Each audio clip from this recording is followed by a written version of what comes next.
Trusted and armed, 99.9% of our police officers are kind protectors, but in rare instances, they take advantage of their power. And tonight, only ABC 15's Jason Valentine taking a look at officer sexual misconduct in the Me Too movement and some disturbing recent cases. A call to police should never end in a date, much less sexual harassment, and yet it happens. And some will tell you tonight more often than the numbers show. Apparently, easy to bump the mic button when things are getting hot and heavy in the patrol car.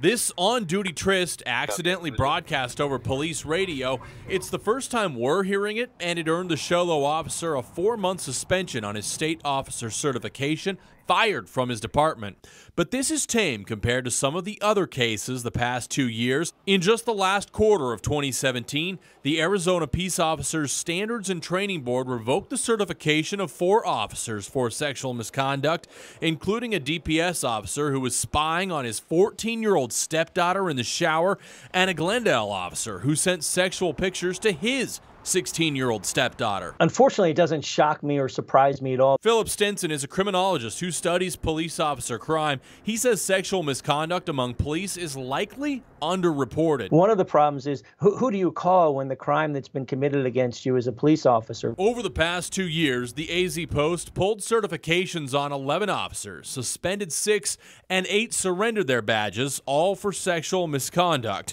Maybe most disturbing were the 3 times officers took advantage of a suspect or victim.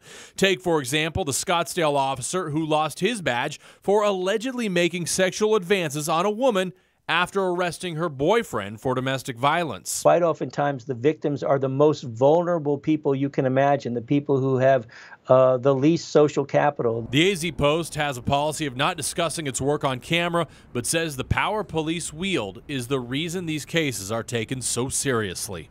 We couldn't find any officers to weigh in on camera, but some told us they think sexual misconduct among police is likely lower than the private sector because of the rigorous background checks for police recruits. However, it's hard to know for sure since private companies obviously aren't subject to open records requests. Reporting, I'm Jason Valentine, ABC 15, Arizona.